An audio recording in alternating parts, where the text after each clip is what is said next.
guys, welcome back to my channel. This is Reshma Anand. நம்ம நிறைய பேர் வீட்ல வந்து ரத்த பொரியல் அடிக்கடி செய்வாங்கங்க. சோ நிறைய பேருக்கு வந்து அது ஃபேவரட்டா கூட இருக்கலாம். பட் எங்க வீட்ல வந்து ரத்த பொரியல் எனக்கு தெரிஞ்சு அவ்வளவா செய்யவே மாட்டாங்க. சோ அதுக்கு பதிலா ரத்த குழம்பு அப்படினு செய்வாங்க. இட்லிக்கு பிரேக்ஃபாஸ்ட்க்கு காலைல செய்வாங்க. அது வந்து அவ்ளோ சூப்பரா இருக்கும். ஏன்னா வந்து மட்டன் குழம்பு, சிக்கன் குழம்புலாம் நம்ம கேள்விப்பட்டிருக்கோம். பட் ரத்த குழம்புங்கிறது நிறைய பேருக்கு தெரியாது. பட் அதெல்லாம் மட்டன் குழம்பு, சிக்கன் குழம்பே வந்து இதுக்கு முன்னாடி தோத்து போயிருங்க. அவ்வளோ டேஸ்டா இருக்கும். அதுவும் இட்லிக்கு வந்து வேற லெவல்ல இருக்குங்க. நான் நிறைய பேர்கிட்ட சொல்லி பாதி பேர் வந்து இது தெரியல அப்படின்னு தான் சொல்லியிருக்காங்க. எப்படி வைப்பாங்க அப்படின்லாம் என்கிட்ட அடிக்கடி கேட்டிருக்காங்க. ஸோ அதனால வந்து இது எங்க அப்பையும் வந்து எங்க அம்மாவுக்கு சொல்லி கொடுத்தது. அண்ட் அஃப்கோர்ஸ் நானுமே வந்து நிறைய யூடியூப்லலாம் சர்ச் பண்ணி பார்த்தேன். ரத்த குழம்பு யாராவது வச்சிருக்காங்களா, வீடியோ போட்டிருக்காங்களான்னு. கண்டிப்பா எனக்கு தெரிஞ்சு யாருமே அப்லோட் பண்ணலைங்க. சரியே நம்ம ஏன் அம்மா இன்னைக்கு வைக்கிறத எடுத்து அப்லோட் பண்ணக்கூடாது அப்படின்னா இந்த வீடியோ மெயினாக நான் இன்னைக்கு அப்லோட் பண்றேன்.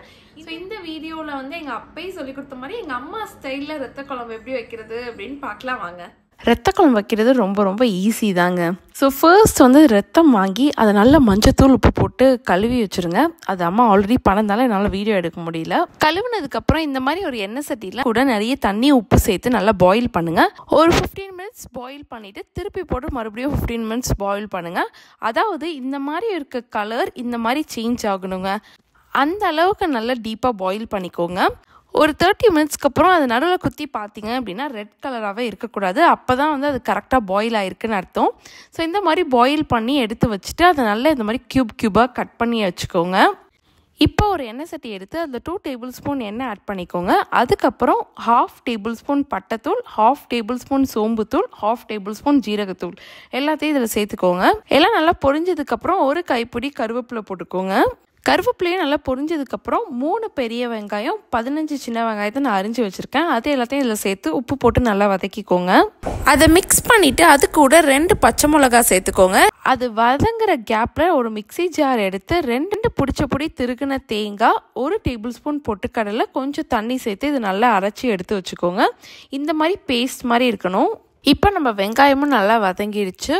இது கூட 1/2 tablespoon ginger garlic paste சேர்த்துக்கலாம். சேர்த்துட்டு அதையும் நல்லா வதக்குனதுக்கப்புறம் 3 தக்காளி நான் எனக்கு மிக்சியில் அடித்து வச்சுருக்கேன். அதையும் இதில் சேர்த்துக்கலாம். எல்லாத்தையும் நல்லா மிக்ஸ் பண்ணிக்கோங்க. அதுக்கப்புறம் 2 table spoon chilli powder, 3 table spoon மல்லித்தூள், 1/2 ஸ்பூன் கரம் மசாலா எல்லாத்தையும் சேர்த்து அந்த பச்சை வாசனை போகிற வரைக்கும் நல்லா வதக்கிக்கோங்க.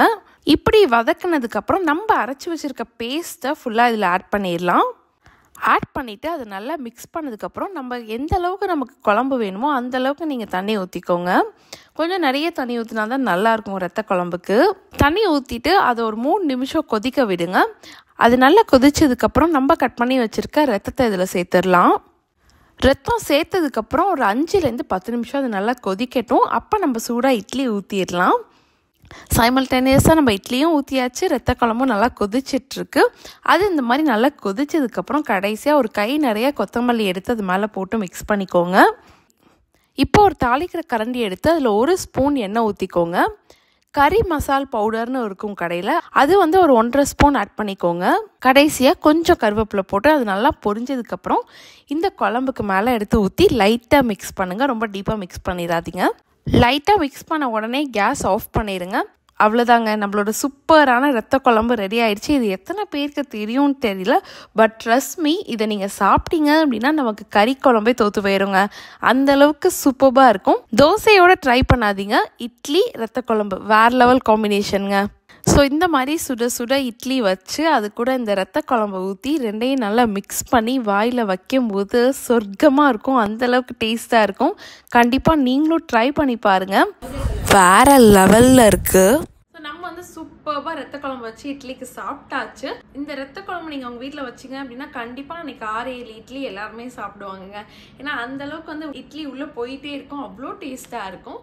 ஸோ நீங்களும் உங்கள் வீட்டில் இந்த ரத்த குழம்பு கண்டிப்பாக ட்ரை பண்ணி பாருங்கள். ட்ரை பண்ணி பார்த்துட்டு உங்களுக்கு எப்படி இருந்துச்சு அப்படிங்கிறத கமெண்ட் செக்ஷனில் சொல்லுங்கள். அண்ட் இந்த வீடியோ உங்கள் எல்லாருக்குமே யூஸ்ஃபுல்லாக இருந்திருக்கும் அப்படின்னு நினைக்கிறேன். இந்த வீடியோ உங்களுக்கு பிடிச்சிருந்துச்சுன்னா இந்த வீடியோ லைக் பண்ணுங்கள்.